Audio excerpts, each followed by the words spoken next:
अनि म एकदमै डराइसकेको थिएँ कि म यदि त्यो ठाउँमा मैले एक्लै भएको भए चाहिँ म त्यहीँनिर ढल्दिन्थेँ कि म त्यहीँनिर रोइदिन्थेँ होइन मलाई अहिले सोचेर पनि मलाई त्यो मुटु अहिले ढुकढुक हुन्छ क्या अनि त्यहाँहरूले चाहिँ मलाई हेल्प गर्नुभयो पुरै तालचाल त्यो पुरै त्यो कीहरू खोलेर चाबीहरू सब साँचो खोलेर सामान यताको यता अनि ज्याकेटहरू दुइटा झन् पाँचवटा कपडा त त्यसै माथि लगाएको थियो फेरि ज्याकेट तानेर बिहेर बाह्र गरेँ होइन अनि त्यसपछि सामान मिल्यो त्यसपछि हामी माथि गयो वेटिङ एरिया सबै भयो अब त्यो गाडी चढेर त्यो प्लेन भएको ठाउँमा लग्छ नि त अनि त्यहाँ लग्दाखेरि चाहिँ जे होस् त्यो प्लेन त्यति नजिकबाट कहिले पनि देखेको थिएन कि मैले जे होस् वाउ टाइपको चाहिँ भएको थियो होइन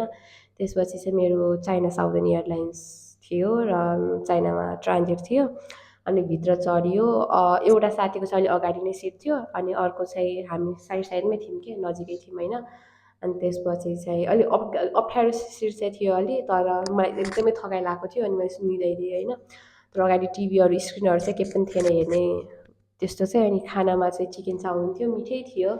अनि साइडमा चाहिँ एउटा के भेजी जस्तो के तरकारी थियो तर मलाई मन परेन त्यो चाहिँ खाएन होइन अनि त्यसपछि चाहिँ चाइनामा ल्यान्ड भयौँ अब त्यो हुन्छ नि त हल्का त्यो त्यो चाहिँ फिल भयो होइन अब मान्छेले चाहिँ लाइक प्लेन उड्दा र झर्दाखेरि चाहिँ अलिक डर हुन्छ भन्दाखेरि त्यस्तो टाइपको चाहिँ मलाई त्यस्तो के लागेन होइन उड्दाखेरि चाहिँ कस्तो फ्री फल भएको जस्तै हुँदो रहेछ क्या अनि त्यस्तो के भएन मलाई अनि त्यसो चाइनामा ल्यान्ड भयो अनि मलाई चाहिँ होइन टोइलेट जान यस्तो लाज लागिरहेको थियो कि अनि मेरो साथीलाई पनि लाज लागिरहेको थियो तर हामी एकअर्कालाई भनेनौँ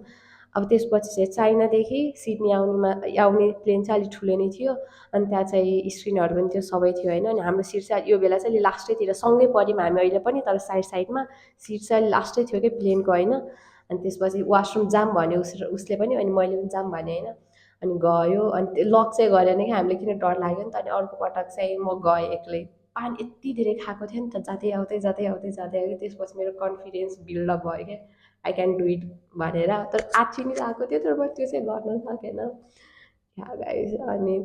त्यही हो अनि खानेकुरामा चाहिँ मलाई अप्सन दुईवटा थियो चिकन चाउमिन कि ससेस अम्लेट भनेर थियो अब मैले चिकन चाउमिन खाइसकेको थिएँ त्यही भएर मलाई चाहिँ नयाँ टेस्ट गर्न मन लाग्यो मगाएँ अनि मेरो साथीले पनि त्यही मगायो होइन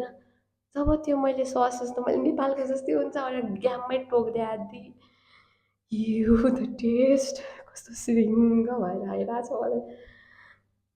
मैले त सोचेर बमेट आउनु जस्तो भएको छ नि अम्लेट चाखेको सेम त्यस्तै टेस्ट आउँछ है फालिदिएँ मैले त त्यो फ्रुट्सहरू मात्र खाएँ अनि रुगाखोकी पहिले हल्का हल्का लागेको थियो मैले जुस दहीहरू यति धेरै खाएँ नि झन् रुगाखोकी बढ्यो अनि त्यसपछि चाहिँ अनि एउटा अर्को कुरा चाहिँ त्यहाँ हलिउडको मुभिजहरू के पनि थिएन सब Chinese movie Chinese game Chinese music सबै थियो तैँले मैले चाइनिज